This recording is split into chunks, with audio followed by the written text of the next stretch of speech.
there seem to be any relationship at all between these two variables? Because if you can remember, you have been told by Gabi as to how to integrate the relationship between two variables by simply looking at the scatter plots. So, yes. It implies there is a negative association. Negative, as in? So, which means?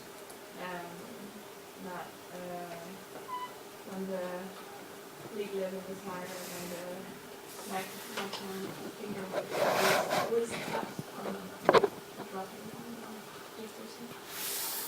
on It seems so. But what about the relationship between them? Does it look linear? Does the relationship between these two variables look linear enough? That is for you to find out and look at the literature that Gabi has given. I'm not allowed to say any answers. Okay, but can we then maybe come with some more suggestions? Because I don't think it looks like linear at all. Okay. And What condition would ensure that it looks linear? yeah, that would be that there is some kind of like inner line, and I just see them all over the place. I even have a little bit trouble seeing that they are decreasing. I can make, but if I would have interpreted myself, I would just have said there were, I couldn't see a pattern and the observations were all over the place. Okay. Could that be a right answer? Yes, in this particular module, a beauty of this third module, model assumptions, is that you can interpret things in many different ways. Yeah, but we're so new in it that this really annoys me about this, because I'm not getting good at printing something when it's just my own opinion that could just be from the street almost. Like, is that good enough? Yes. Yeah. We can discuss about it throughout the lecture. We have many other exercises. We can make it more clear. I'm sure you'll be more clear by the end of this. I just wish I could have your opinion too. Just I still make mine, I promise. But I just wish that I had somebody that I'll knows definitely about add my comments. I have been doing it in the previous lectures. I'll definitely. I know, but I really like that. Yes. And could you use an R square to interpret? Sorry. An R square value. You use that to interpret it. What value? Sorry. R squared. R squared. Oh no. In this particular case, no, I don't think so. Let's not use. Let's not go into that now. It's very small. Yes, but that doesn't have to go into that detail now. This simply this question simply asks you whether there seems to be any association at all, because this is a very preliminary question. The details will be dealt afterwards in the previous in the question afterwards. But it's also not about the residuals. If No, you not should yet. use the R square, it would be about the residuals, right? Not yet. We haven't gotten there yet. Yeah. We still have a lot to do. And similar with the max fit weight and lead level in blood, and similar with the relationship between max fit and age. And question number 6 might be interesting. 6C. Is a scatter plot between max FWT and sex the best way to compare the max FWT variable for men and women? Why yes, why no? We can see that this is the pattern that is created when you run a scatter plot between max finger wrist tapping and sex. Do you think this is an appropriate way of expressing it? Yes. I think a box plot is better, and it shows more detail, like in And why do you think this is not appropriate? Why do you think is the case that it appears like this? well, because there are only two Yes, categories. definitely. This is a categorical variable, exactly. That's the answer. Because of all the variables which we dealt with before, they are numerical variables and they have many different possible answers. But here we just have 2 possible answers. That's why it looks a bit distorted. So the better way to do it would be to create a box plot. And that is when the command box plot comes in, which you remember from last lecture. Graph box, max fit weight, and over which variable you're using it over. That's the answer. And now this is what it looks like now. I think it makes more sense to interpret this variable now. And in the picture, 1 represents men and 2 represents women. And now you have to comment on the relationship between max FWT or max finger wrist tap and gender. There are many ways by which you can explain this figure. Can anyone volunteer? This is a very open question. It can be interpreted in many different ways. I would suggest when we are interpreting a plot like this, I would basically talk about this particular point and the ranges. This is the lower limit, this is the upper limit. What is this? Median value, yes. And what about these ones? They're called outliers because they are a bit away, far away from the rest of them.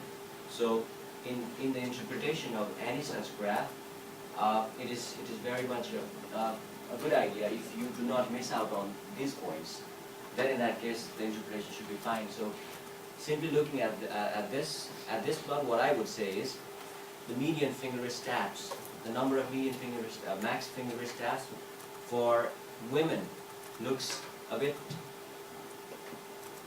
lower, higher? Higher, right? And the outliers also seem to be less, and there seems to be only one outlier. And what about the extension? What about the range over which the number of finger wrist taps have extended? The women have a small span. Yes. And what does that signify in terms of our confidence of predicting anything? What happens when our range is wide and our range is narrow? What about our confidence of predicting anything in that case, in those two cases? Confidence involved will increase. The narrower it is, the better it is, right? It increases our confidence of prediction when the confidence interval is narrow. So it's the same thing. If we have a small range, then we can say, for example, if I randomly ask you a question, how much do you think I have in my wallet? Then, well, the prediction could range from anything to anything, but that question is very random, and it might create a very wide interval. But if I tell you that I might have somewhere between 100 and 300 crowns, then you can narrow down this prediction a bit, and so that your confidence of predicting the reality increases. So the narrower the range, the better it is. So in the interpretation of this graph, I would be interested in interpreting the median value, the lower and the upper limit, and the outliers. And if you want to specify the median value, you could just make a guess. Since it looks like between 40 and 60, you could just say either 45 or 50. It doesn't really matter. Just make a guess on that, right? The main point is you shouldn't forget the most important points in here. And yes, that is what the first activity is about. This is just a starter of what our exercise is going to be like. This is basically a repetition, except for the blue file. It is basically a repetition of what we've already done before. And now we will talk about some regressions now. And now you are told to modify the do file that you already had before in order to create the box plot, the scatter plot, I guess. Now you have to modify it in order to make a regression analysis relating the same variable, the output variable max FWT, measured to blood lead level and age. So you have to remember the regression command for that, and you just edit your previous scatter plot command in order to create this command for regression, which is regress max FWT, LD72 and age year. And since none of the variables here is categorical, you don't have to add I in front of it, and there is no xi either in the beginning. And this is how your regression should look like, the table should look like. Okay, let's start it now. I think the interesting part starts now from this question.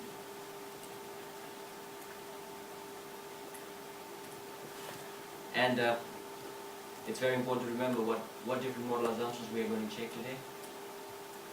First one is dependency, homogeneity, linearity, normality, and outlier assumption. And we will start with the assumptions of everything in all the questions that follow now. If you've done it already, you already know. You already have the sense of things. And why are we running a regression analysis? Because some of the model assumptions require us to run a regression analysis before we can do anything in order to check the model assumptions. So that is exactly why we are doing it. Okay, so is everyone there? Has everyone run the command? So you have the table, right? Okay. And now we have to check the model assumptions. The command in order to check linear relationship, homogeneity, and outliers is one formula, which is RDF plot. When you give the command to Stata immediately after running a regression RDF plot, you get something like this. And now your interpretation about linearity, homogeneity, and outliers can be answered by looking at this graph.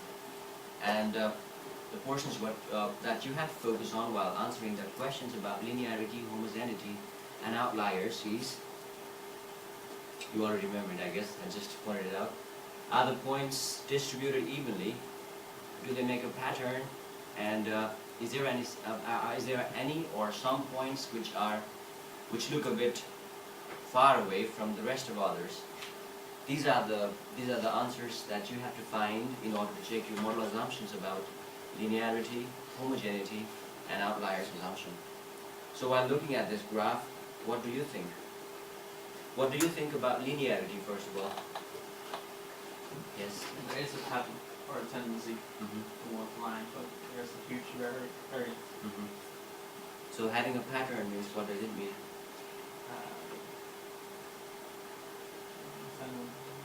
When there is a pattern, what do you say? Is there a linearity or no linearity? Yeah, that's it. When there is a pattern, are you sure? Well, in this case. Remember the text. And I do not want, yes. No, just the opposite of what he said. Yes, I would say the same. And I do not want anyone to be confused with what we did last week. There's a bit of difference between what we did last week and what we are doing this week. Because if you remember, if you look at the x and y variables this week, this is different from what we did last week. Last week, when creating a scatter plot, we were using x variable and y variable. And then we were looking for a straight line relationship. Then we would say there is linearity. But while checking model assumptions, we're going a step ahead of that. That is not wrong. That is not wrong. But while doing model assumptions, what we are doing here is we're using something. We're using the scatter plot. But if you look at the values here, the x values are the predicted values, fitted values from the model, and the y values are, what are y values? The residuals. Exactly. Residuals are there in the y value. This is not the usual dependent and independent variable, yes? But still, I don't see a line. Here. Yeah. Yeah, I see that all over the place. I don't see a pattern here. Do we need to see a line? Well, I don't know. What do you think? But I would say no. We should not see a pattern. The last week was when we were using x and y variables. In that case, we were supposed to see a pattern, a straight line.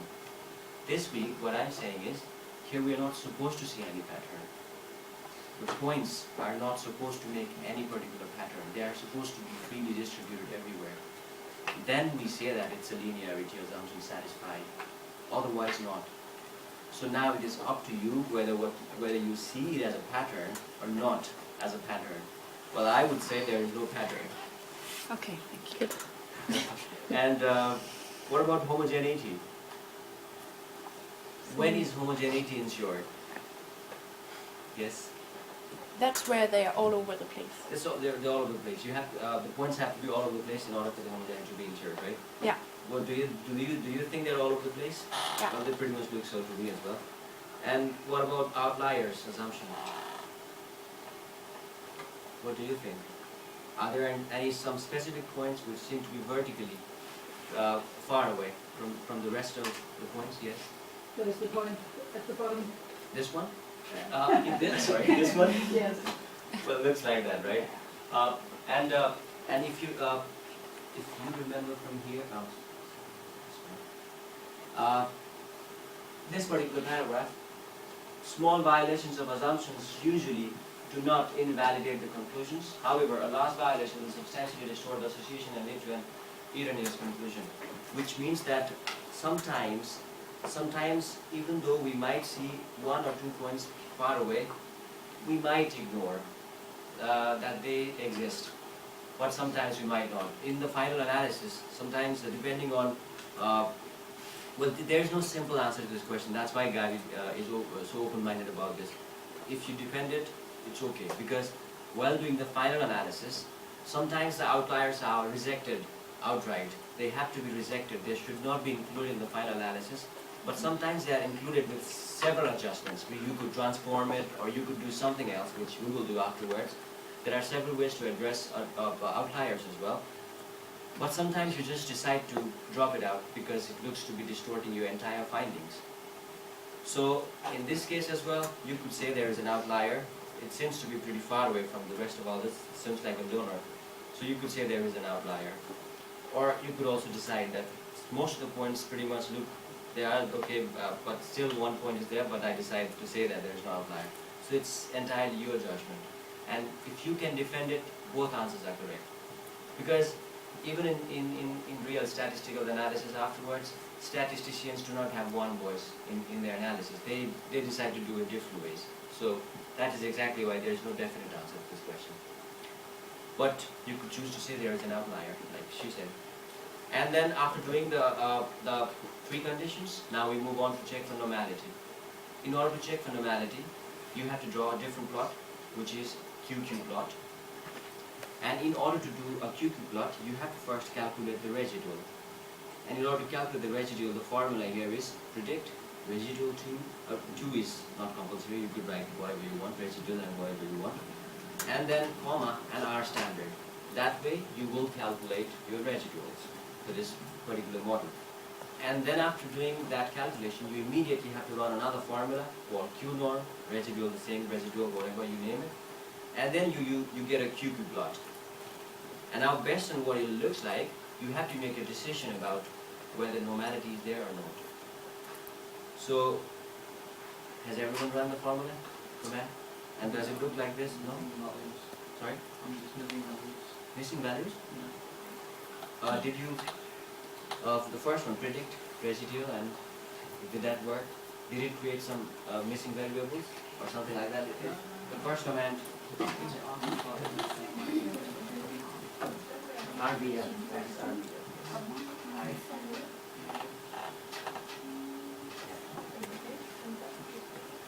And these commands have to be run immediately after regression, so there shouldn't be anything else in between.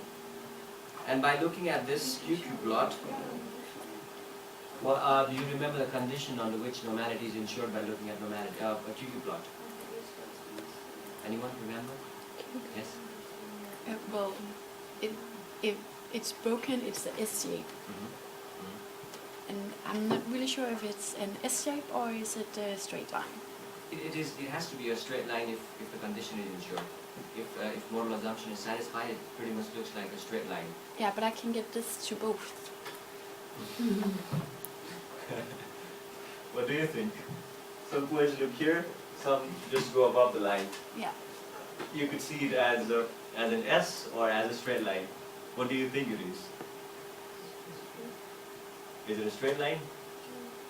Some would say no, some would say yes. Yes? Oh yeah, I think it is. The majority of it is the straight line. It's a straight And line. I think, yeah, she said on Monday that it's okay to say both, I guess. Yeah, that's basically, I told you, there's no fixed answer, but for example, even among tutors, they could say different answers, but it depends on how you justify it. What do you think? I would say there are some points which are below the straight line, there are some points which are above the straight line, so I would say this is not a straight line, but you could differ. You could differ. Okay. There's no fixed answer. And for each of the model assumptions, now assess whether it is satisfied. So this is basically the same question that we did. So you just have to talk about which condition is satisfied and which is not. That concludes our activity 3.3, 3.2, sorry. Should we move forward? Are you okay with that? Does it work? Yeah, I'm working. Okay, now let's move on to activity 3.3. And you have to remember a little bit of what you did last week. Create a variable, BMI, if you remember, for this activity. And by the way, we didn't talk about independence, did we? In the previous question. What do you think? Is it independent? Is it dependent? In the previous question. What do you think about the dependency? For dependency, there is no plot or whatever you have to create. It's just your intuition that you use in order to interpret it. So what do you say about dependency in this previous question? And how do we look for dependency? Is that the cluster thing, or what is Yes, it? yes, yes. So if there is like some, If there is no cluster, if the observations have not been made from pretty, if there is a repetition of measurements, if the measurements have been done over a period of time on the same subjects, then it is dependent. If it has been done from let's say a family where most people might be more similar to each other than they are with others, then that might be a case of dependency as well. And then the clusters might also be the case of dependency. But here I would say that the observations have been done individually in different individuals who are not necessarily related to each other in any way. So the observations are not repeated, and you could simply say they are independent. so I'm just gonna ask again. So if the definition of is it dependent or independent would be there is no cluster or there is clusters, or what do you say? If there is a cluster, you say there is Just- dependency. Yeah, okay. So that's the definition, if there's cluster or no. One definition, yes. One definition. Yes. Okay. If it's a repeated measurement over the same people, then it's still dependent. If it's a measurement within a same family, the family members are more or less related to each other, Okay, then yeah. it's dependent. Yeah. Okay, so we move on to the next question now. And activity 3.3 tells you to define BMI first. In question number 3, if you remember from the previous exercise, what you have to do here is first give a command generate BMI equals to dot, which will create blank variables, missing variables, and then you replace it with the command BMI equals to certain formula by which you can create a variable called BMI in your list of variables. And after doing that, you run a regression command. Because in order to check for model assumptions, we always have to run a regression command. So we run a regression command, and then what we get is, this is the table what we get after that. An outcome variable here is BHDLC, BMI is the independent variable, and this has also been adjusted for gender, age, and the variable BTG. Now we have to check for the model assumptions. Yes.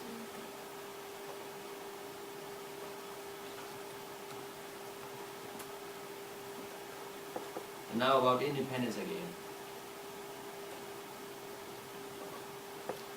In this particular activity, do you think independence has been ensured?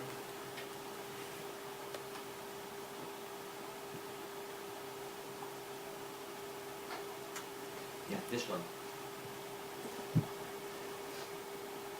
Population-based survey of serum cholesterol in Denmark. Do you think these data are dependent with each other in any way? Is there a repeated measurement? Has the measurement been done several times? Have the participants been shown to be associated with each other in any way? Is there a cluster? No, I think none of the conditions have been given, so we could simply assume that this is a case of independence. So the data, they are independent. And now we just need to regress them so that we can check for the model assumptions, other model assumptions. And for linearity, homogeneity, and outliers, the command again is the same. It's RBF plot. And when you give the command, something like this comes over. So what is your interpretation now about homogeneity, linearity, and outliers? Let's first talk about linearity. Do you think there is linearity assumption satisfied in this plot? Yes. I don't think so, Why not? because of the disappointment. Yeah, the points don't seem to follow the condition that there should not be no pattern, right? It looks pretty much like a V if you look at it like this. So there seems to be a pattern here. What about homogeneity? Are the points homogeneously distributed here? You could also say no. And outliers, what about outliers? Yeah. there seems to be some outliers as well. I would say this is pretty far away. That one, in some way, this is with the biggest one, I would say. And about outliers, sometimes it can be ignored, but it's good if you mention it that one particular point is far away from the rest, so there is this condition of outliers. Yes? Does that have anything to do with a funnel? With the funnel? Yeah, they keep saying something about a funnel, Yes, and I yes, still don't yes. know what that is exactly. Do you think this looks anything like a anything like a funnel? I really don't. I'm not sure what a funnel is. He talks something about fire. Fire? Yeah. What is it called? What is our teacher called? Gabby. Gabby. Gabby, yeah. She said it was like when fire was behind. I'm not sure what she said. She mentioned like a funnel, and a funnel is in this kind of shape. So it starts off maybe pointed and then Oh, spread yes, out. yes, So yes, that it yes, would yes. be more or less also a pattern, I This think, looks the same, doesn't it? in a way. So that's not no funnel. It is a funnel. It is a funnel. It's It quite is a funnel. funnely. And when it is a funnel, what does it mean? It's not. It violates linearity. Yeah. Because for it to be linear, there shouldn't be any pattern. No funnel, no tree, no house, nothing. It has to be no pattern. And about homogeneity, it's pretty clear. They're making a big, dense crowd over there, so there definitely is no homogeneity in there. And outliers, well, I said it. And now moving on to normality. It's the same process again. First you have to predict your residual, and then you give a command, qnorm residual, and then you get this particular thing. Now you have to decide whether these loops, the condition of normality has been ensured. Is the model assumption of normality met here? What do you think? Sorry? It pretty much looks like a curve, right? So what happens in that case?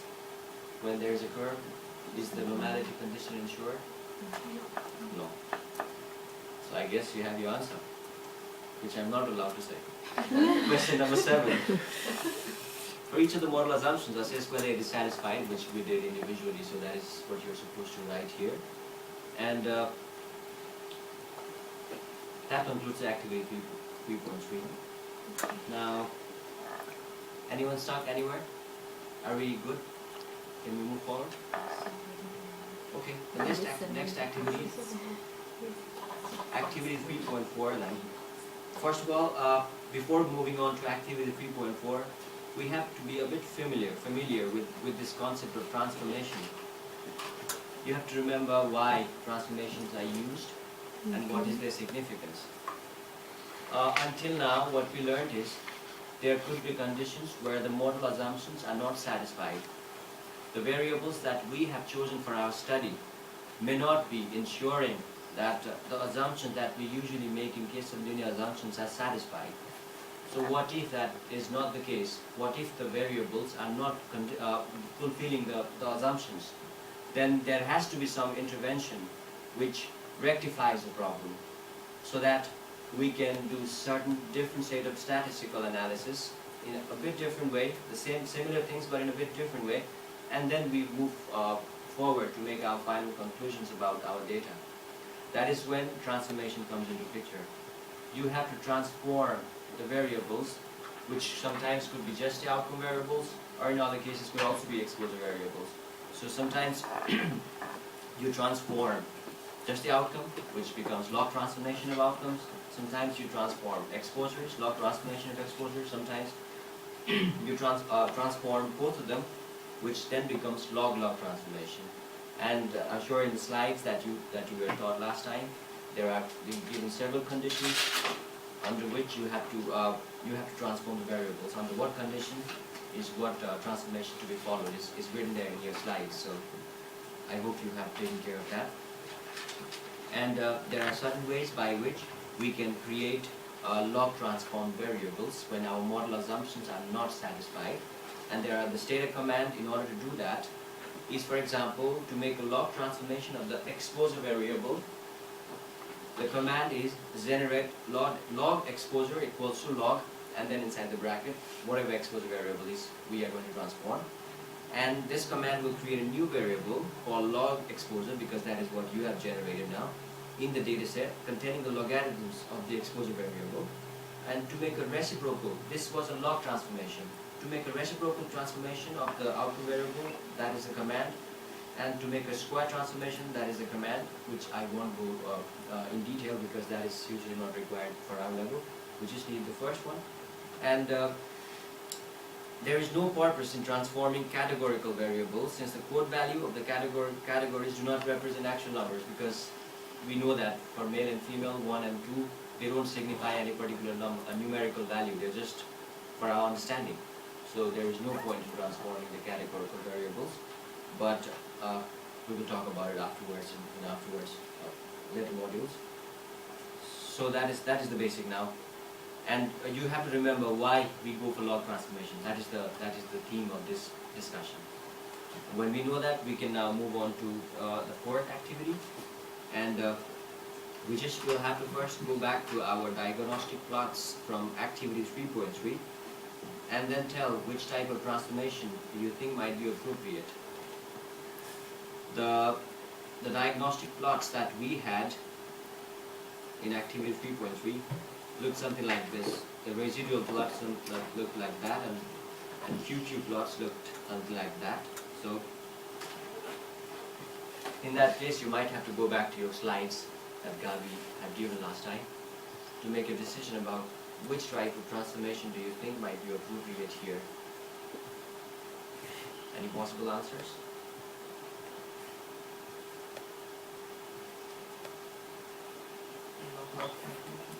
Yeah. Well, one good answer.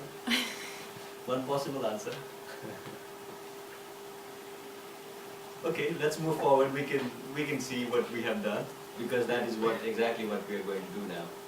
And which type of transformation do you think is appropriate and explain? Please refer to the slides for the answer. I'm not allowed to give you the answers. Now create the following new transform variables. First, we have to create a log transformation of the BHDLC variable, and the formula to do so is this: generate log BHDLC, and then you create this variable. Similarly, you have to create a log transformation of the BMI variable. We have already created BMI variable. Now we have to create the log transform value of the same variable, because certain conditions were not met, so we are required to do the log transformation. And similarly, in the third question, we have to do a log transformation of the BTZ variable as well. There is a way to do that. And after we have done all of that, now we have to consider the relationship of BMI, which is numerical variable, with on-transformed serum concentration of HDL cholesterol, which is BHDLC, the outcome variable. And the model should be adjusted for gender and age and BTZ, which basically tells you to run a regression. So we follow the instruction, and then we run a regression analysis of the relationship. Here BMI should be used, the numerical BMI has been told to be used, and not the log transform BMI. We have already created log transform BMI in our command, but for this purpose we're not using that.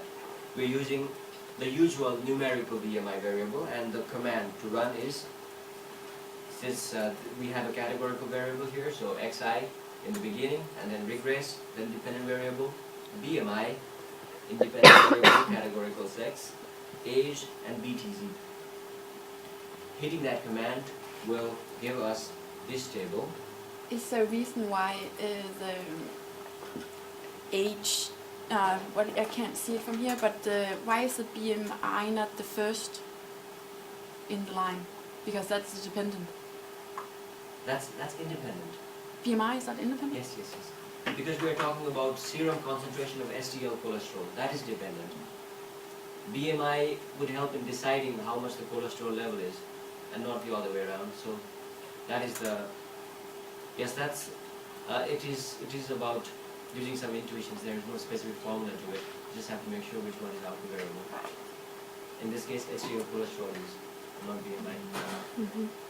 And I think that another way to make a guess, a simple guess, would be that BHDLC is a numerical variable, and in linear regressions, numerical variables are supposed to be the outcome variables. BMI is a categorical variable, is it? In this case? Oh, no, not in this case. So that won't even work. But usually, that would be intuition to use. If you are running a linear regression, then something which is numerical is supposed to be an outcome variable, right? So I would not think of any categorical variable, but in this case I can't even say that because BMI is itself a linear. But it's just sense making, there's no specific formula to it. But that must be because you want to find out something about the blood instead of Yes. the BMI. and Yes. I wasn't thinking. Yeah. Okay. Okay, so this is how we run the regression first of all. Are we all there? Yes? No? You just scroll up a bit. Okay. Please stop me if it's going fast because we have to go together.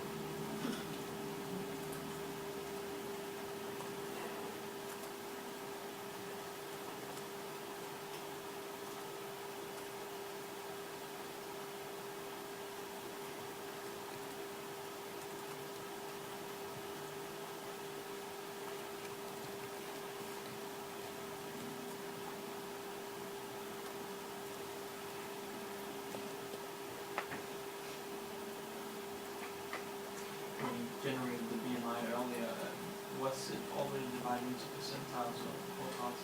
Or has that just been done? No, it has just no. It hasn't been like I'm just going to do the code of BMI. what it is. It shows in quartiles. Yeah.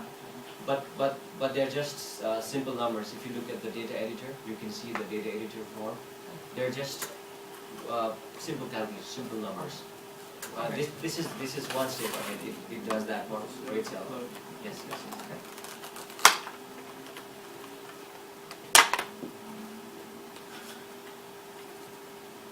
Okay, can we? Okay. Now, after running the regression, now we check for model assumptions. The question comes again of independence. What do you think about independence? Are the data dependent or are they independent?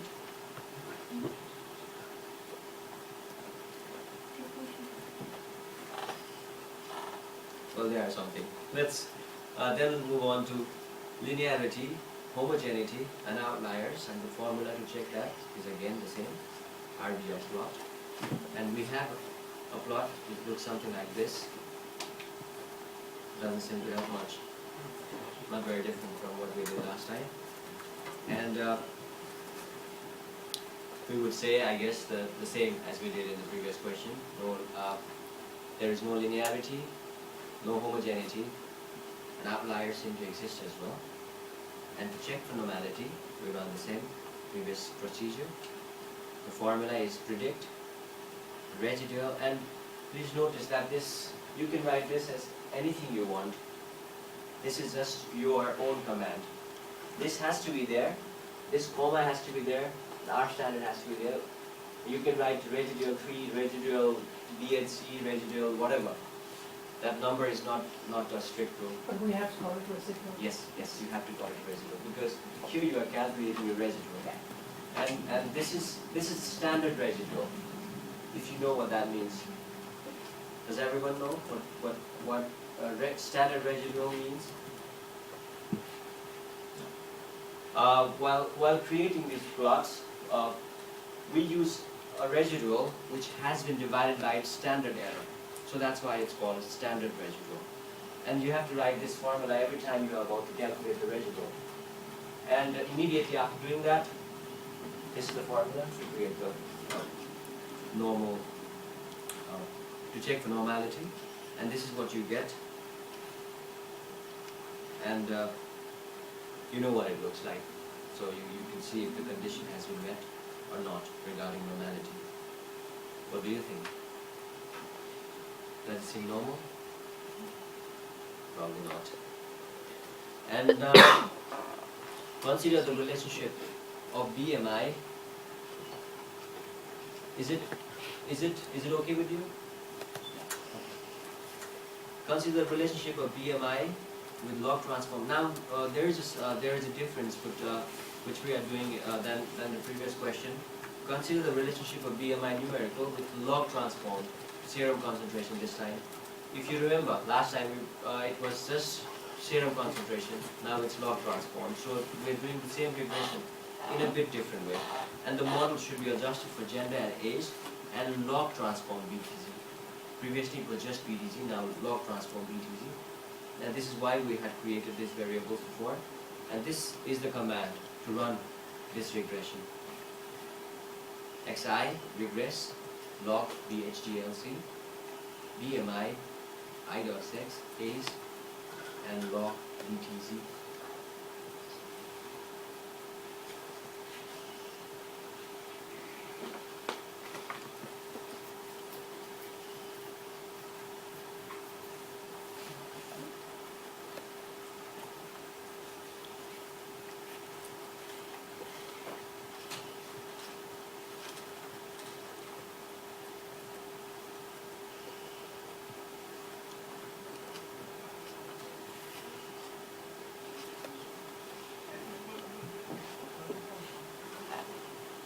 When you run this command, is it working? I'm missing log BGG. Oh, did you create it before? You have to create it by using the formula. Did you do this? Oh yeah. Let me do it.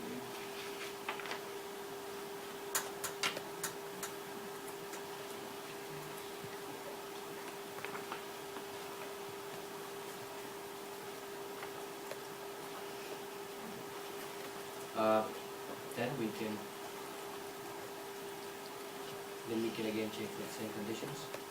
We have to check for dependency. And now the picture looks a bit different than before. Yes. It's just, you need to sit in my screen because I think I did define BTG, but that's also try in, but then it says same time.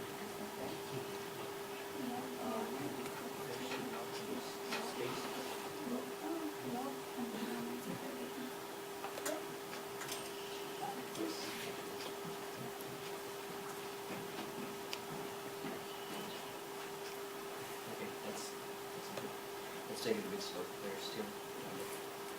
Then now we can talk about linearity, homogeneity, and outliers by looking at this. Things look a bit different than before, I guess. What do you think about linearity in this case? No? No linearity? Why? They're all together in a cluster or something. And do they make a pattern? Here the question is, do they make a pattern? They do? What do you think? I don't see one. You don't see a pattern. I see a oval circle. Okay, yeah. This is a very much a point of opinion. There's no fixed answer, so that's what I have been saying. There, But some answers are more correct than others. Yeah. So, What so would you say? What I would say is, compared to this, this is a lot better. It's a huge improvement. This is a huge improvement. So, if I were you, I would say this looks a bit linear. A bit more. Well, that's an assumption that you have to make based on because this is also a matter of making hunches, because you have changed certain things, you have transformed it in a way, so you would believe that things would change afterwards if you do it. But that's not a hard and fast rule. I wouldn't recommend as a hard and fast rule, but that's my assumption for now. Yes. They're just asking for no pattern or pattern, right? No pattern. If there's no pattern, then it's a linear relationship. Okay, so we can just say no pattern. We don't have to write like that looks like a linear. Here in this plot, it looks like the points do not make one specific pattern. That is a condition to ensure linearity. So I would say it is a linear. It assumes linearity, or it fulfills the condition of linearity. What about homogeneity then? Does it look homogeneous? Do the points look distributed evenly throughout the plot? No? Yes? Both?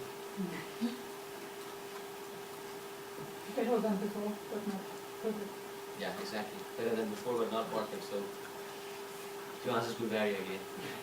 Because here we are doing different exercises, so it might be a bit confusing. But in the exams, usually we don't do all these exercises.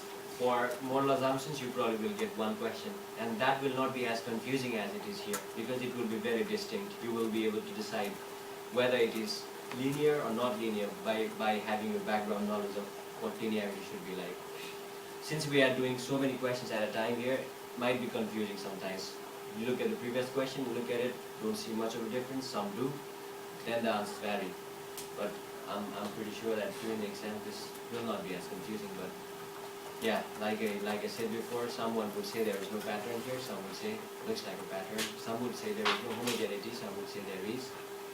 Outliers, same thing. There still seem to be some points which are a bit far away from others. The one on the top still seems to be far away, but some might say that there is one, but I can ignore it. I would say in general there are no outliers. Most of the points are pretty much closer to each other. So that is how I would write the answer. And now, So you would also say homogeneity? yes. Okay. Now we move on to the condition of normality. The formula remains the same. Predict, residual, and you name it, whatever you want.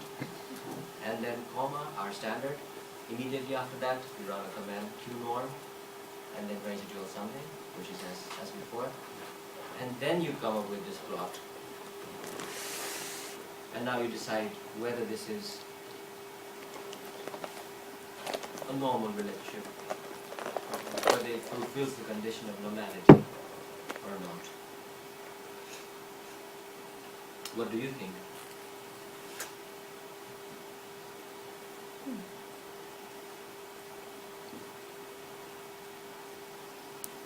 Looks like a fairly straight line, doesn't look like so. Yes? I think the outliers bother me. Sorry? I would say it's the, I don't know, the outliers, so no, it's not normal. So you would say is that normal? This is not normal. Yeah. And the condition for normality is there is no pattern, right? Like no S or no curve, but more like straight line. Mm-hmm. But there is like a wave, no? Because of the outliers, it kind of goes like that and then.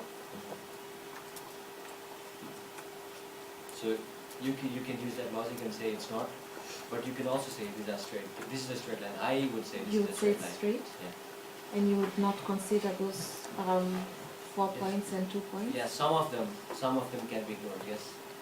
Can we to the exam say it's almost like a straight line? Yes. That's what I would say as well. Almost like a straight line. So the condition of normality seems to have been fulfilled. So you can put this, it's almost like a straight line. And Yeah. there's this. Because the most points here, they seem to make a straight line here and not a curve. The majority of it. So in that case you can say it's a straight line, but again, if you think it doesn't look like a straight line, you can write it exactly like that. I do not think this looks like a straight line. This appears to be making an S shape or a curve. So I would say that this is not fulfilling the condition of normality. So it is the matter of how you defend it. There are no right or wrong answers. Just a question. So if I don't know, from the exercises, I think like once you see From the same family, then they are more likely to be similar to each other than they are to people which are from the same community but not the same family. Or let's say, if we are doing an animal study and we are choosing, let's say, cows or pigs from a same farm, then in that case, we would be saying that the pigs are similar to each other in many regards, since they are from the same farm. And that is one cluster. Similarly, in order to make sure that they are not dependent, they are not similar to each other, what we have to do is we have to take several different farms. But if we are doing just one farm, then we are collecting very similar forms of animals at the same time, then in that case we say it's dependent. Similarly, if we are doing a case control study, we are selecting cases and controls in such a way that cases and controls are very much similar to each other, except in one regard, the disease of choice or the outcome variable. The cases have the disease, the controls do not have the disease. Except for that, we try to match them in such a way that they are as similar as possible to each other. And it affects the dependency. That creates dependency. That creates dependency. In that case, we say that the data are dependent. Then we have to go for the analysis of what we are going to do now. How dependency affects the result, or does it affect our result? Dependency. How, as in? Dependency, our result, accidentally and everything. Well,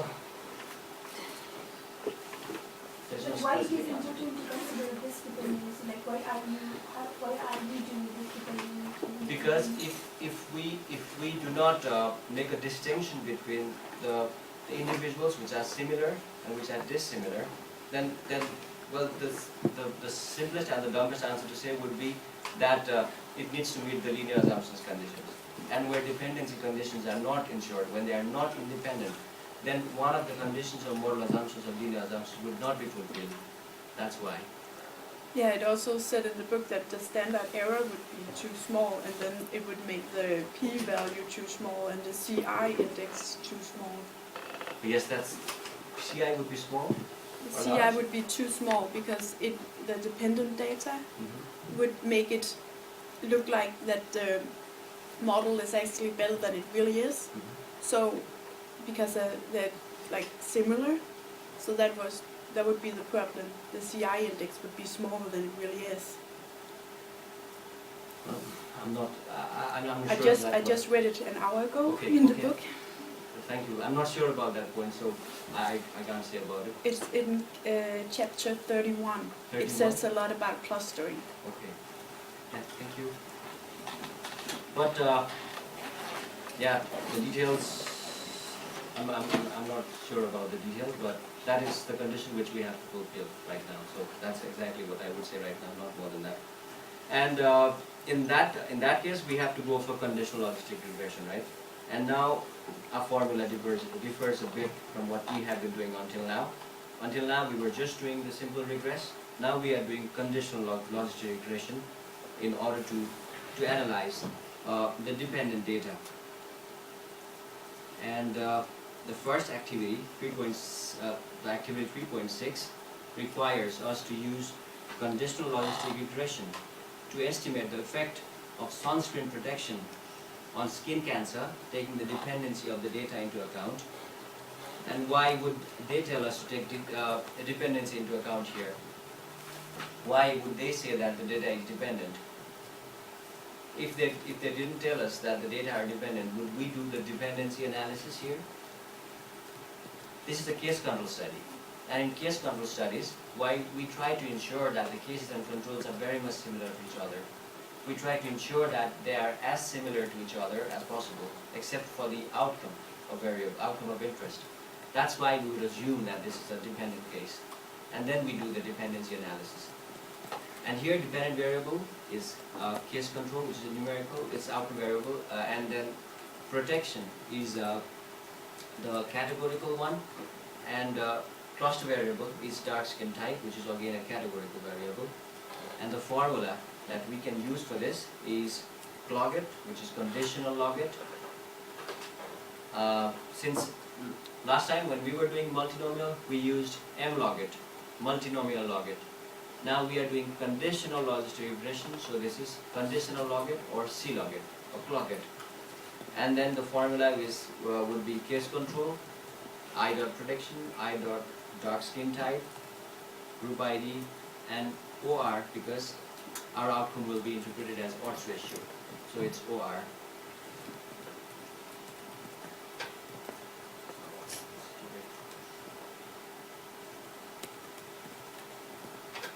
I was having a bit of trouble finding out what the cluster variable was, determining that. You chose ID for it. Yes, yes. Okay. Because that is, if you remember from this from this text that But has. that was when it was the same person, right? Then it was the ID. Yes, yes. But it won't make much of a difference even here, because in the second condition it has been said, for example, if a family has been chosen, the family ID would be the cluster variable Yeah. ID. Here, it has been tried to make them as similar as possible. So group ID would be the cluster ID. Yeah. Is that suitable?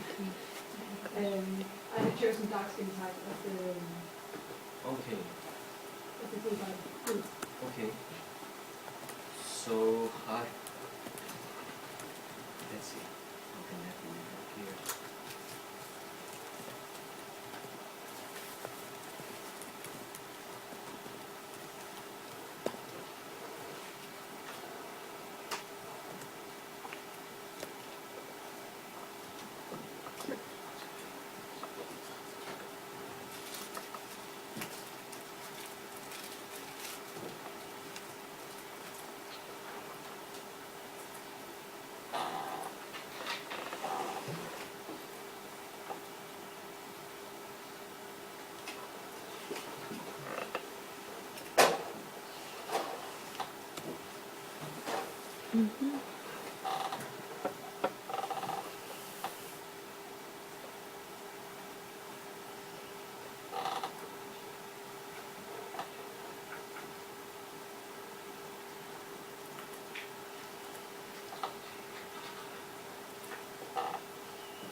It's a cluster variable.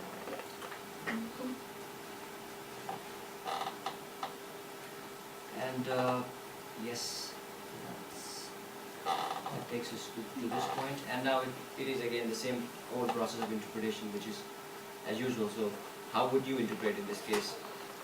Sunscreen protection 0 has been omitted, and sunscreen protection 1 is there still in the table. Yes. So did this and it kind of different from, The table is different. yeah, What have you used? just exactly that command and my, The table is different. Get a box in the gate control that's been omitted.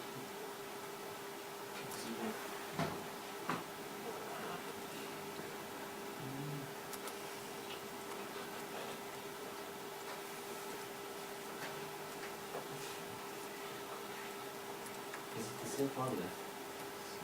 See what you have. You have used it twice. Oh, yeah. That's Right. Is it very different from this? Is it the same command? yeah, and it's different.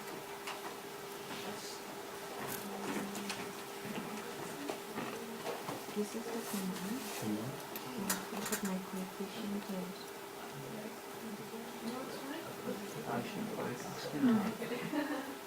And did you?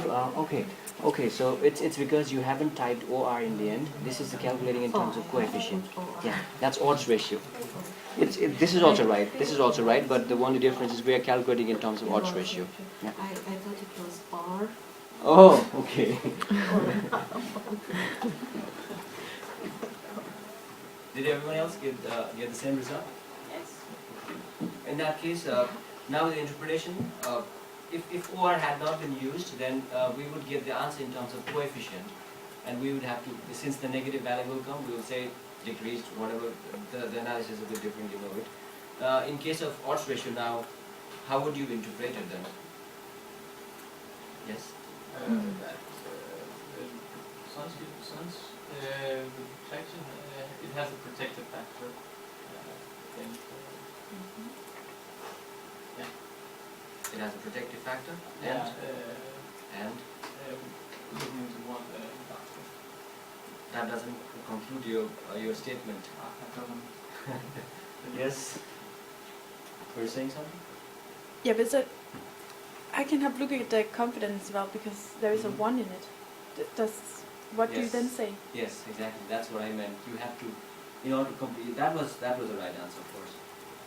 It was incomplete, I would say, because you have to go also interpret in terms of either p-value or CI.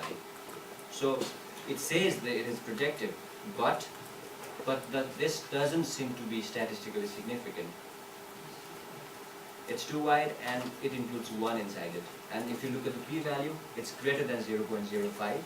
So you could say that this finding is not statistically significant. So how would you conclude in that case? You would probably say that skin protection probably doesn't offer you any protection from skin cancer. But that shouldn't be the conclusion that should be made. We can instead say that maybe the samples were not big enough for us to give a final decision regarding it. Because you know that when during our statistical analysis, if the sample size is small, sometimes even this very obvious things do not come to be significant, and as we increase the sample size, they start becoming significant. So it could just be a matter of small sample size and not anything else. But that is our conclusion for now. It doesn't seem to be statistically significant. So those who are protected with sunscreen compared to those who are not seem to be at reduced odds of developing skin cancer, but doesn't seem to be a significant effect. And I use a conditional logistic regression analysis to investigate whether gender has a confounding effect on the effect of sunscreen protection on skin cancer, still taking the dependence of the data into account, which means use the same formula but just include gender in it, and then check for 10% as a difference, which is a usual process in order to check for confounders. So this is the command. The only difference is now we added gender to the previous equation.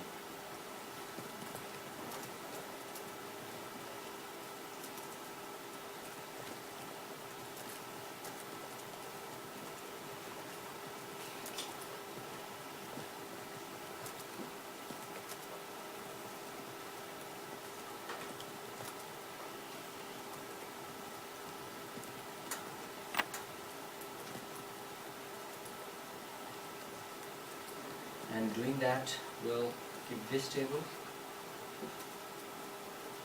and you have to compare the odds ratio between the first table and the second table, and this is how it looks like, the 10% difference. The difference seems to be very negligible, which is about 1.3%. So your decision would be, it is a confounder, right? No, it is not a confounder because it's much less than 10%. And now state an appropriate estimate of odds ratio with 95% CI of satisfied protection to prevent skin cancer. Explain why it is the control group that is, okay, now next question. Explain why it is the control group that is treated as the reference category. Which is a very elementary question. Why? Why it is a reference category, it's a control group. Don't think too much, you already know the answer. Yeah, but I was like, you were going away from 4, state an appropriate estimate. Yes, that's just the final conclusion of what you did after doing the confounding analysis. You see that there is no confounding effect, so you look at the previous table, the crude table, and you do your final analysis. That is what that question was from you. Okay. And after that, you have been asked why it is a control group that is treated as a reference category. Why do you think so? Yeah. If answer failed to look at those already answered? Or But these are control groups, they don't have it. It has to do with data because control groups are usually given low values, low quoted, they are given low quoted values, or in this case they are. If we look at, or you do not even have to go with what data does.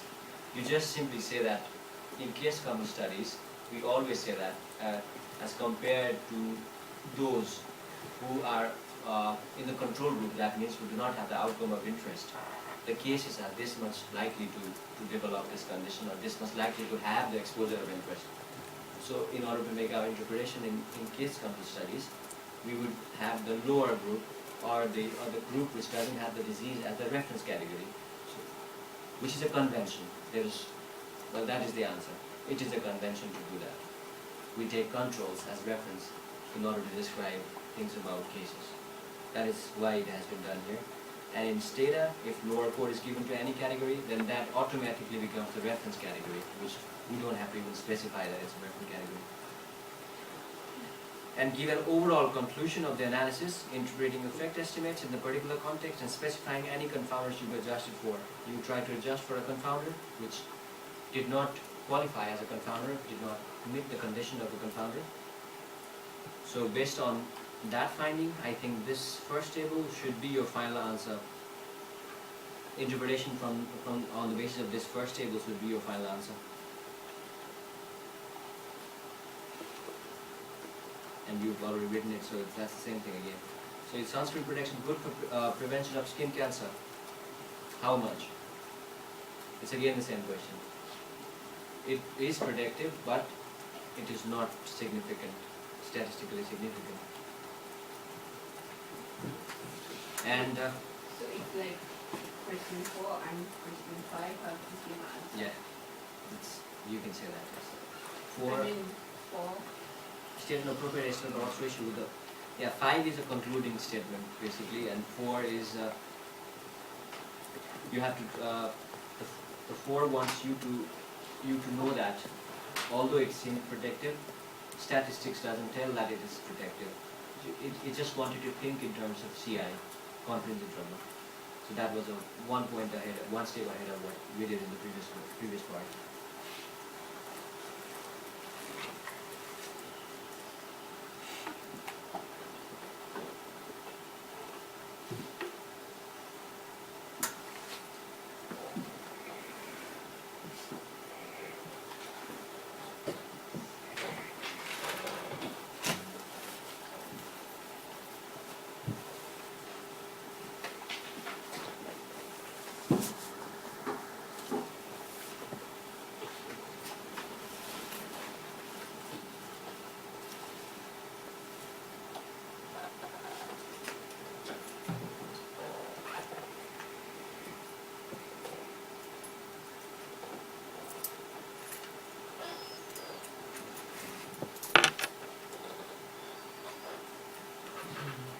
Can we move on to the next question?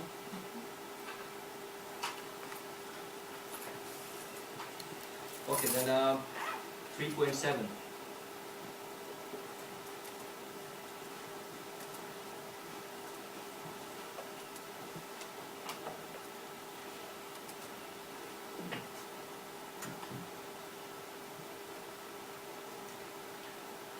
Study on the neurological effect of lead in blood concerned 3 different types of lead in the variable lead underscore type, quoted 1, 2, and 3. There are 3 types of lead. The purpose of this activity is to establish whether the different types of lead have different neurological effects. That is, to investigate the association between lead type and the number of finger wrist taps.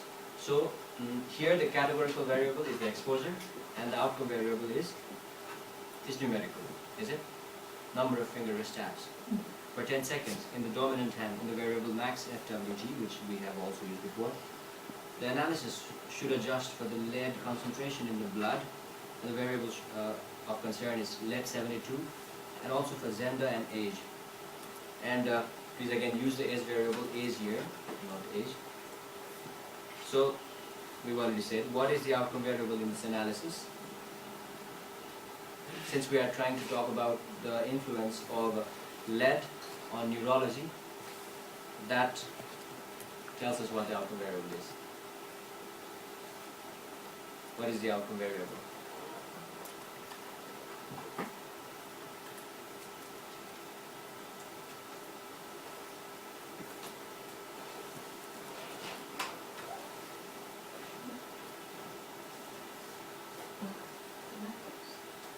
Yes. Yes. What did she say? Is that the outcome, really? Is it not? I thought it was neurological effects. That's also the neurological effects. It Okay, shows. we just say, okay, tapping. We're talking about how lead affects how much we can tap. Hmm. So we are using lead as the exposure. That is affecting our capacity to tap. So that probably is the exposure variable, which is categorical in nature, and the number of wrist taps we can make is the outcome of interest. So that's the outcome variable. It's not, I'm sorry, but Sorry? the finger stops are the neurological effects. Yes, no? that is how they have measured the neurological effect in this study. So the outcome would be the effects or the talks? Because the neurological effects have been quantified Specified. as the number of finger wrist taps that a person can make. So it's a proxy for the neurological effect. Hmm. There is no specific variable for what the neurological effects will be measured other than max finger wrist tap. So that's a proxy for the neurological effect for this study. So I would say max FW2 is the outcome variable.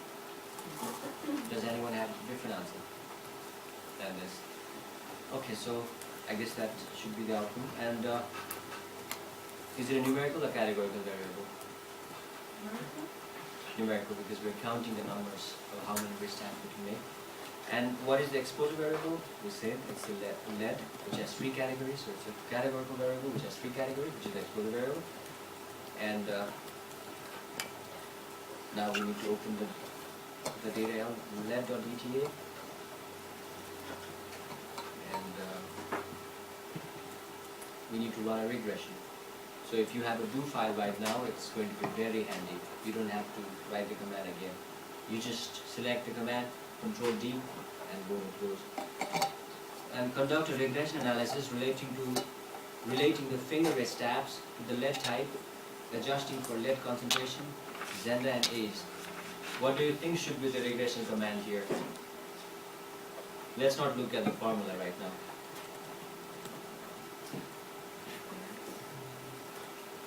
Should there be xi before?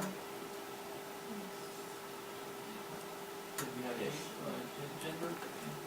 Yeah, we have gender. Well, then we need X. Lead concentration, gender, and age. But the lead is also 3 categories, right? Yeah. Yes, we do, right? Okay, so our formula looks like this. And please remember there are 2 variables related to lead. One is lead underscore type, which is the primary exposure variable of interest here, which is categorical, that's why I in front of it. And there's another variable called LD72, which is a numerical variable, because the question tells us we have to adjust for lead concentration as well. So lead 72 is also included in the analysis as another covariate, not primary variable of interest exposure, but still there in the model. And gender and age. And age is age here. So the tip, yes.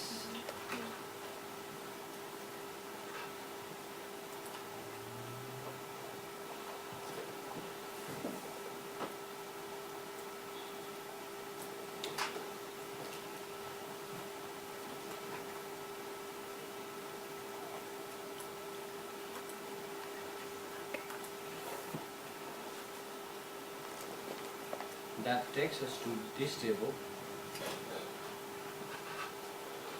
And now we have to check the model assumptions after we have this table. And you can again use the same commands from activity 2 in order to do that. You probably have to do some modifications. What do you think about independence?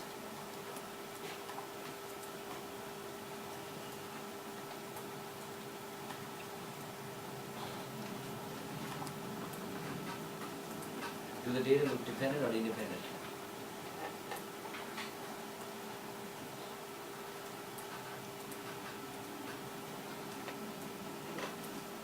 Yes. I don't think we have any information to say that they are dependent, so I say they're Yes, that's the independent. safe side, right? We don't have any information to say they are independent. So we would say independent. And now, moving on. But you can also say that you can't see that anything is clustered together, so that's why you think they are independent. Yes. Okay, so you say both. You can also defend your answer that way. Okay. But your final conclusion is that these do not look dependent. In different ways you can say that, but Yeah. this Yeah. look independent. Yeah. And in order to check for linearity, again, homogeneity and outliers, the formula is R via plot, and we get something like this. And to check for normality, you first have to predict the residuals, and then run the Q-norm residual command, which gives something like this. Now you can be pretty sure about what to say. It's very clear, right? It's very easy answer this time, no confusions. What do you think? Is it normal? It's not? Why not? Looks like a very good straight line, doesn't it? No? Yeah, it looks like it looks pretty curvy and doesn't give a very good impression about the straight line, not a very straight line, so we probably would say that this is not normal. Any confusion about that? I just think it looks very nice, like a straight line. I think it's prettier than before. It's prettier than before? You sure?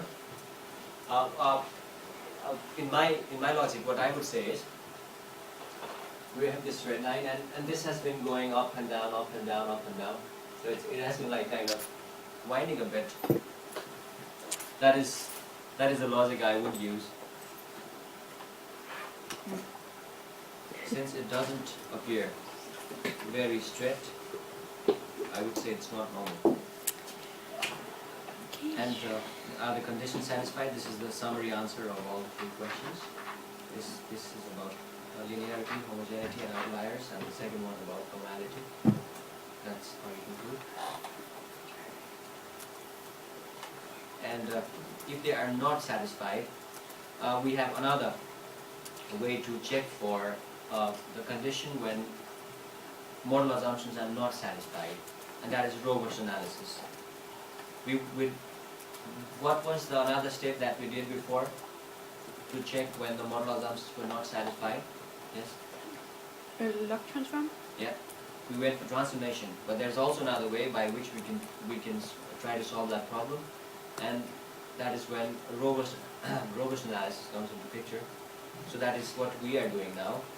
And in order to do the robust analysis, the formula here is just to run a regression formula as it is, just add robust in the end. Everything else is the same. There's no different. The only difference is we add robust in the end. So the calculations now are said to have gone through robust analysis phase. And this is the outcome we get. And these are in terms of coefficient and not odds ratio. Now, looking at this table, we have to test whether the lead type has an effect on the finger wrist taps. And please remember, lead is a categorical variable. So what is your answer? I have been talking about it in last 2 lectures, so yes? Yes? Test pump. Test pump, exactly. Because lead is a categorical variable, right? So in order to be able to say the overall effect of lead, we have to run something called test pump. That is exactly what we do, and check what you get. Have you tried it? Yeah. What do you see? When doing test pump, what is our basis of conclusion? What do we look at? Yes? The p-value, Exactly. and I get it to 0.048. Okay. Which is? Yeah, well, it's under 0.05, but So you could say there is a statistical significance. and you would say that when it's that close to 0.05? I think it's because the second category of lead has a p-value of very close to 0.05 or more than 0.05, and the second category has very less than 0.05. So when they are test farmed together, so the effect of this one probably took it a bit higher, because by looking at this you can see that it's 0.008, which is very small, and this is very close to, this is bigger than 0.05, so it probably brought the overall value upwards, and it still looks close to 0.05, but it's less than 0.05 still. So in reality, if you see a result like that, would you be happy? That No, was, not really, yeah, because it's not a very clear picture, right? No. It could be both ways. yeah. Usually, so the researchers become happy if they see a clear distinction from 0.05. That is close to, very much close to 0.05, but still you would say it's statistically significant. It's Okay. less than 0.05, right? Yeah. It's still less than 0.05. Okay. So that is what you have to do for this question, whether the lead type has an effect on the finger wrist tabs, and state the p-value for the overall test. That is what you just did. The p-value you mentioned, I got that when we did the first analysis, and when we did the robust one, I had a lower p-value. 0.029. 0.029 in the test bar. Yes. Okay. I haven't When I done. did it after the robust analysis. Okay. But I don't have the answer here. But the test farm, would you use length at VT and left side and left and two No. six? No. Just, If you remember, in test form, only the categorical variables, only this I use. So Okay. it's test form, and click on the left, the variable list, click on the left on the variable list, and enter. That's it. Well, this is before the robust thing. Yeah. Oh, that was before the robust thing. Yeah, I actually think that was before. Okay. Like it is the before.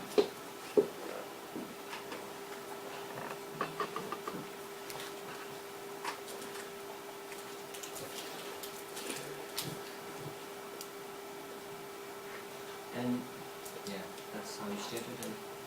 Okay, I have the answer. I thought I didn't. So it's your to I thought this was not part of this. Okay, so this seems pretty good. And what can you conclude of the effect of the different lead types? If they differ, explain how. And this is a bit different from what you did just now.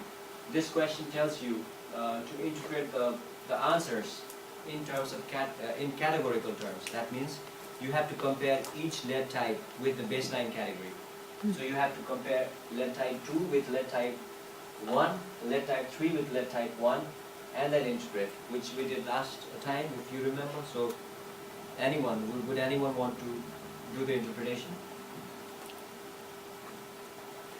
Anyone? Volunteering? Because this interpretation is very important. It has negative value and it is measured in terms of coefficient, and usually when it's coefficient, I think everyone gets confused. Or maybe not. Let's see. How would you, for example, interpret this value? Lead type 2 compared to lead type 1. Let's do it so that we can recall what we did last week. Yes. I had that lead type 2 decreases the number of maximum finger taps by 5.02 units. I don't remember what the unit It's units, finger wrist taps, not measured in units, okay. And it's not statistically significant. Yes. And everything else exactly the Compared same? to. Compared to, yes, Sorry. yes. That makes it 100%. Adjusted for Yes. Adjusted for age and gender is also very important. That is a full marks answer. Even for Gabi, because that is what she wants. She wants you to say, she wants you to talk explicitly about the negative value, which means decrease. You have to convert it as decrease, and you have to mention the number compared with the reference category, adjusted for this and this. When you say that, it's 100% correct. So the last question wants you to do exactly that. So you do the same for the other category, category 3 as well, and that is it. That takes us to the last question. I think we are pretty fast today. We can revise if you want.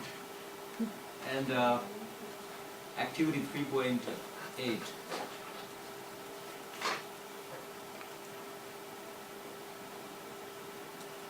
And this is the data where the effects on stress level of children of the construction of airport has been done, and this has been, the outcome here has been measured in terms of epinephrine level, which is a proxy for stress, and the measurement has been done in time 1 until 18 months after it was opened, which is time 3. So this is a before-after case, I would say.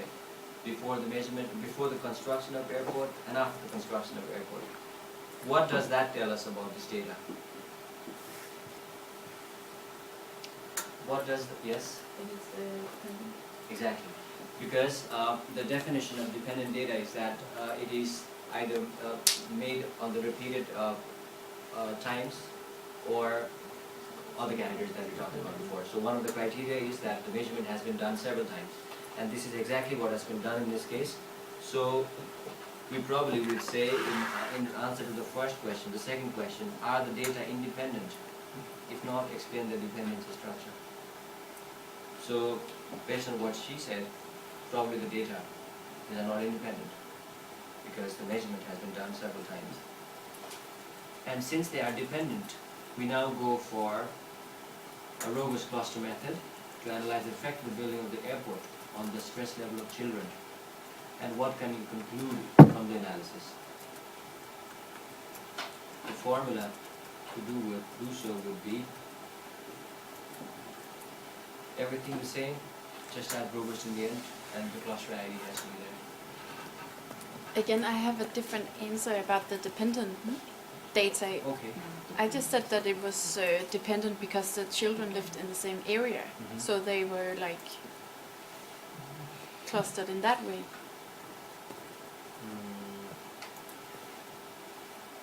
Well, I assume that is also the right answer. But why I have chosen to defend it in that way is because we have the exposure of interest as time. We have been doing it several times, the measurement. That is why the basis of my answer. Okay, Yeah. so mine is actually wrong. Yours is not incorrect. I wouldn't say it's incorrect. It's because you're measuring the children in one cluster. That's why you're saying it's dependent. But another way But of then it's answering not dependent, right? Then it's just... it's one cluster that you're saying that, Yeah. that the measurement is being done in. Yeah. Well, I had never thought about it that way. But I don't think you know can think at this about it that point. way. I thought of it in terms of the repeated measurements instead. So that is what I had said. And looking at the regression, what do you think? Does the building of the airport seem to affect the children's stress level? How do you say it? How do you say so if yes? Seems to be a very interesting case. It's very visible.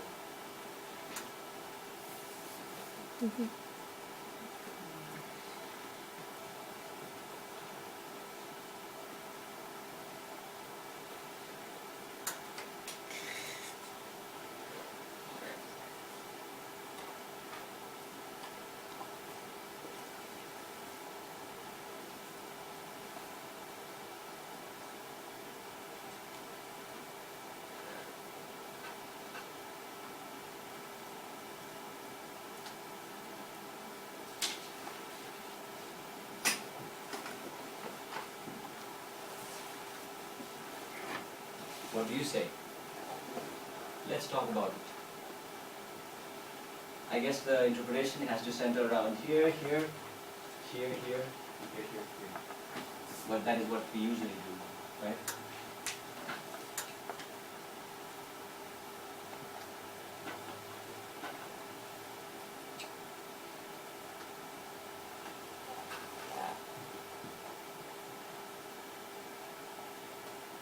Just a brief reminder of yes, please. Yeah. Yeah, but I would say that the more time that has passed by, the children has more ephedrine, so they are affected. And how have you made that that conclusion? Which numbers tell us that? Because the coefficient is like increasing the more time that has passed, with 92.83. So the line goes up, Yes. and it's statistical significant because there is no zero in the confidence. Oh, I would not say that. The previous part is all right, but not about the zero in CI. Oh. Yes, that's something I want to talk about. Oh, that's the test point thing, right? No, not even that. Huh? But we'll come to that. We'll come to that. But the rest of the answers is correct. Yes. As I would basically say exactly the same as her. With the stress level of children increases as time goes by, with time 2 indicating 92.83, and then would you go ahead and say time 3 108? Yeah, Yes, and then state the p-values. yeah, that would tell us that compared to See how? the baseline time, Oh, in the comparison. stress level has seemed to have increased to this level, and when we went on to the third time, compared to the baseline, the epinephrine level, which is the measure of stress level in this case, has increased by this amount, which shows that there seems to be an increase in epinephrine level as we progress through time, which shows that the construction of airport seems to have an effect on the stress level of children, and that finding is statistically significant because both of the p-values here are less than 0.05. But when in terms of 95% CI, here we don't look for 0, we don't look for 1. What do we look for? Yes? It's actually just a guess. But I think maybe the 92 has to be in the confidence Exactly. interval. Exactly. But okay, I will talk about it now. I know many students get confused with that. It's very normal. Usually, in order to interpret in terms of 95% CI, what we have to do is, when we are talking about ratios, when we are talking about odds ratios, relative risk ratio, hazard ratio, we would always look for, like, in such cases we will look for 1, because when we are taking a ratio,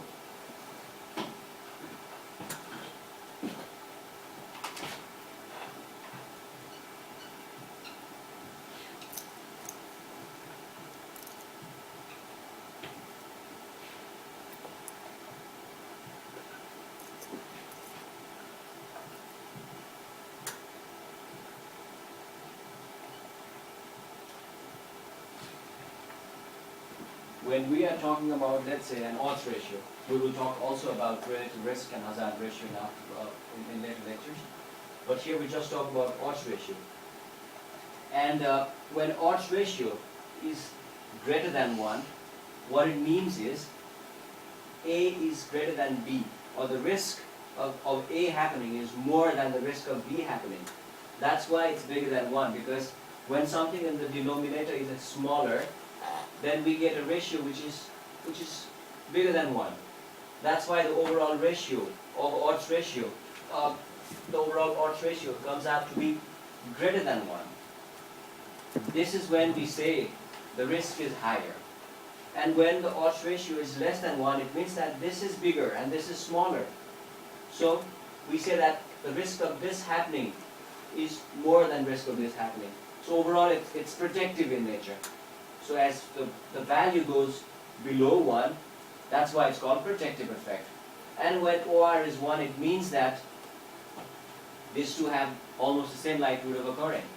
The risk of A happening and the risk of B happening is the same. That's why when we take the ratio, the odds ratio comes out to be 1, which means, in case of null hypothesis, it proves the null hypothesis, or let's not say proves, it goes with the null hypothesis and says that, okay, actually there's no effect. These two are just the same. The risk of happening A or B is just the same. There's no difference in the likelihood of occurrence of this event or that event. In this case, And when we are checking 95% CI, we are always trying to, in doing our studies, researchers are always trying to reject the null hypothesis and establish an alternative hypothesis. They always have this intention of trying to reject the null hypothesis. Well, they cannot do it on the basis of their whim. They have to go with the data and then try to see if null hypothesis can be rejected. But their primary motive is always to reject the null hypothesis. So when we are talking about odds ratio and 95% CI, then we see that if the CI includes 1 in between, then we say that the condition of odds ratio is being satisfied. That is, the condition of null hypothesis is being satisfied. That is, null hypothesis cannot be proven wrong this time. Because null hypothesis said that there is no effect. It's just 1. When you take the ratio of these two conditions, it's just 1. Because they have no difference. It's just the same.